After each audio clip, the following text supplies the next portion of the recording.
Bien, estamos ya aquí en CNN Prime para conversar junto a Camila Vallejo, la vicepresidenta de la fecha. ¿Cómo estás, Camila? Buenas noches. Muy bien. Viene llegando de la cicletada, ¿no? Corriendo de la cicletada, un poco mojada, pero fue muy bonita porque fue masiva, participaron distintas organizaciones ciudadanas, bueno, ciclistas, los happy ciclistas, los ciclistas furiosos, los ciclistas por la educación. Y bueno, fue un acto, una movilización que demuestra que hay múltiples formas de movilizarse, pero el objetivo político es común, y ahí eso es lo que nos une, y ellos están aquí en las calles pedaleando por la defensa de la educación pública. Ahora, se había hablado de que los universitarios querían llevar este tipo de manifestaciones que fueran más bien familiares, para recuperar este espíritu más social que habían tenido las manifestaciones del año pasado. Pero para mañana los secundarios han llamado a 14 movilizaciones en distintas partes de Santiago, para las cuales ni siquiera pidieron autorización. ¿Crees que esa es una buena señal, una buena táctica para llevar adelante el movimiento? Bueno, en primer lugar, nosotros efectivamente hemos hecho una autocrítica y creemos que hay que recuperar la transversalidad, la masividad y la amplitud que tuvimos en algún momento el año pasado y superar incluso esa amplitud y esa masividad. Entonces hay que ir definiendo ya con mayor detalle cuáles son las formas que nos permiten recuperar esa amplitud. La cicletada hoy día evidentemente tiene otro público objetivo, que no es el público que tiene, por ejemplo, las tomas en los colegios, porque participan principalmente secundarios, apoderados, profesores, ¿ya? Pero no tiene el mismo público objetivo. Las paralizaciones, las marchas son distintas. Las marchas, en este caso, que están siendo convocadas por los secundarios para el día de mañana, son de carácter territorial. ¿Y cuál es el objetivo principal de esa convocatoria territorial? Es justamente convocar a los vecinos y vecinas de cada comuna. ¿Y te parece una buena estrategia ni siquiera pedir autorización al gobierno? O sea, ni siquiera intentar conversar para tener una mejor medida de orden público, intentar coordinarse, ni siquiera hacer por lo menos el esfuerzo. Bueno, no sé, ahí los compañeros secundarios, la CONES y la ACES son los que están convocando y organizando particularmente esta actividad. No sé cuáles habrán sido las razones en particular de por qué no se pidió autorización, o quizás se intentó, no lo sé. Me arriesgaría a dar un juicio de valor al respecto. Pero sí, yo creo que el objetivo de ellos, y por eso también hay que convocar un poco a la gente en este momento, es que salga a las calles la familia, o sea, el trabajador, la trabajadora, la dueña de casa, y que tienen la plaza al lado y que pueden participar en el fondo de esta movilización. Vamos al tema de la encuesta CEP y hagamos una simulación.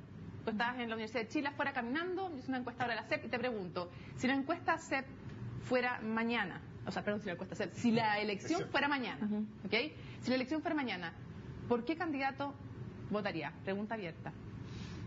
No creo que tenga mucho que ver con el movimiento estudiantil eso. No, nosotros, yo lo he dicho, lo dije el otro día en otro programa, que para mí y creo que para muchos ciudadanos y ciudadanas y estudiantes lo importante son las ideas y son los programas de transformación político y social que requiere nuestro país. O sea, nadie puede desconocer que Chile está en una crisis social y política. O sea, hay conflictos sociales, hay movilizaciones no solamente estudiantiles, hay una desigualdad que es insostenible, que somos uno de los países más desiguales del mundo, hay una institucionalidad política muy deslegitimada porque hay una crisis de representación. Entonces, hoy día lo que vale no son las figuras, no son las caras, son los programas. Entonces, el día de mañana hay una elección, nosotros vamos a ponernos del lado de los programas que sean profundamente transformadores. Si la concertación se cuadrara 100% con las peticiones que hacen ustedes, ¿podrías votar en ese caso por un candidato a la concertación si se cuadraran 100% con lo que ustedes piden?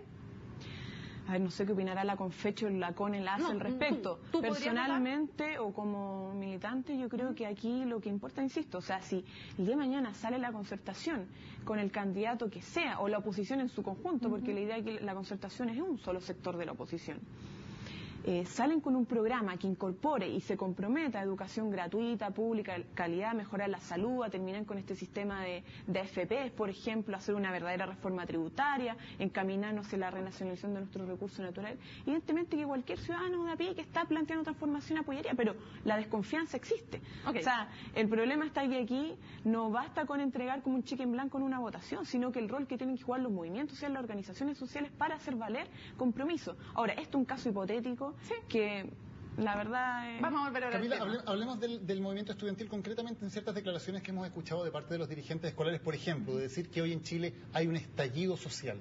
¿Tú estás de acuerdo con eso? ¿Crees que efectivamente eso está pasando en Chile?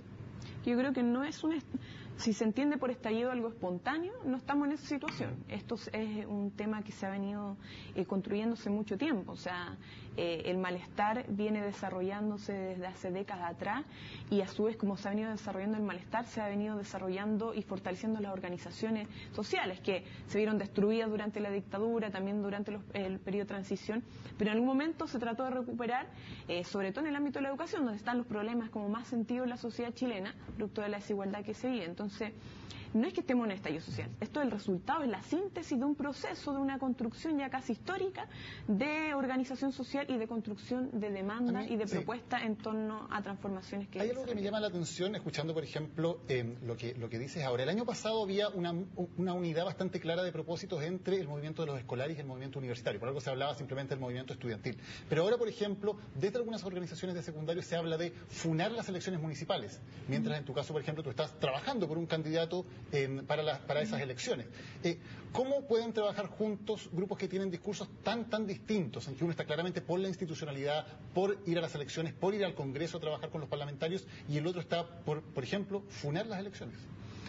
Una aclaración, no es que uno estén a favor de la institucionalidad y otro estén en contra de la institucionalidad. Aquí todos queremos transformar la institucionalidad. Pero desde dentro, desde fuera, claro. Claro, esa es la diferencia. Uno dice que solamente la salida es lo social, ¿cierto? Y otros que creemos que son ambas cosas, o sea, disputar la institucionalidad para transformarla y también trabajar desde las organizaciones sociales.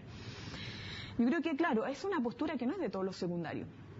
Y lo ha planteado la vocería de la ACES, en nombre de la ACES, que es una de las organizaciones en los secundarios. Vemos que aquí hay dos y además hay muchos otros estudiantes secundarios que no están en ninguna de las organizaciones.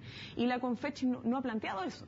Ya, en algunos casos ha sido debate, en otros, y la gran mayoría no ha sido debate, esto de funar o no las elecciones. Entonces, definitivamente, yo creo que lo importante acá es que, independiente de las diferencias políticas que han estado existentes en el movimiento estudiantil, se tome un accionar en común, o sea, debate libre, cierto, libertad en la discusión, diferencias en las opiniones, pero unidad en la acción. Claro, Entonces, yo creo que lo importante va a ser poder tener una postura en común en torno a esa acción. Solo para cerrar el punto, cuando venga octubre, el gran tema sin duda van a ser las elecciones. Y si una parte del movimiento estudiantil está trabajando por candidatos en esas elecciones, mientras otra parte quiere funarlo, es muy difícil que haya un trabajo en conjunto en ese momento, ¿no? Por eso yo creo que es una discusión que hay que dar, porque aquí no somos solamente los comunistas, hay muchos otros dirigentes y ex dirigentes estudiantiles que van en la disputa de concejales y alcaldes, son de otros partidos o de colectivos. Hay ex dirigentes secundarios, por ejemplo, que han de candidatos a concejales por el PRO, otros por el Partido Igualdad, otros por el MAS, el MAIS, o sea, un sinfín de organizaciones políticas donde están participando ex dirigentes estudiantiles o actuales dirigentes estudiantiles. Entonces, también se ve como que respeta un poco esa posición política y se ha mencionado en reiteradas ocasiones, por lo menos al interior de la CONFECH. Entonces, claro, ahí yo creo que es un tema que hay que discutir, porque no podemos estar actuando de manera dispersa en ese sentido. Camila, ¿les preocupa, no les preocupa que en la encuesta CEP el movimiento estudiantil tenga menos confianza, cuando se pregunta cuánta confianza tienen, que la Iglesia? Si les preocupa o no, ¿y a qué lo atribuye? Bueno, la encuesta CEP de alguna u otra forma refleja que todos perdemos cuando los conflictos no se solucionan. O sea, aquí hay una baja en varios liderazgos, varios personajes, la desaprobación respecto a cómo ha tratado el tema de la educación el gobierno también es muy alta todavía. Y es porque yo creo que aquí hay un tema que no hemos sido capaces de responder, y creo que la principal responsabilidad ante esa situación es el propio gobierno. O sea, una crisis social de tal magnitud requiere y amerita una puesta de pantalones largos por parte del Ejecutivo, y nosotros sentimos que no ha existido, porque si tú piensas, ¿esto es culpa de la toma, de la forma de movilización en particular? No lo es, porque el primer semestre estuvimos sin toma de liceo, sin toma de universidad, y aún así el conflicto no se resolvía, Camila, y aún así no había diálogo por parte del Ejecutivo, aún así no había una respuesta sincera, genuina por parte del Ejecutivo. ¿Y lo que se ve ahora? ¿Tú crees que es un resurgimiento del movimiento estudiantil, que va a pasar como el 2011, que al principio nadie vio lo que venía? ¿O cómo lo ves tú? ¿Qué es lo que está pasando ahora en el movimiento estudiantil? ¿Resurge?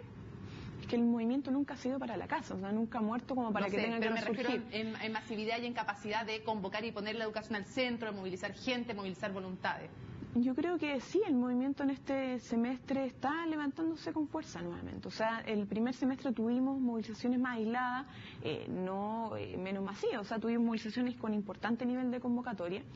Pero ahora se visualiza por los ánimos que existen en el mundo estudiantil y también en los profesores. No olvidemos que el próximo martes hay un paro nacional convocado por el Colegio de Profesores con propuestas respecto a la carrera docente. Se ve un ánimo de salir nuevamente a la calle porque, no por gusto, sino porque no hay respuesta a la crisis de la educación. Las respuestas que han venido por parte del Ejecutivo o son malas o van en la dirección contraria a lo que ha señalado la gran mayoría del país. En una frase, ¿cómo va a pasar la historia de este gobierno respecto a la educación? En una frase. En una frase yo creo que... ¿Como el gobierno qué? El gobierno que no aprovechó la gran oportunidad histórica de cambiar, transformar la educación para mejorar nuestro país. Le agradecemos a Camila Vallejo, vicepresidenta de la FECH, por haber estado con nosotros en CNN Prime.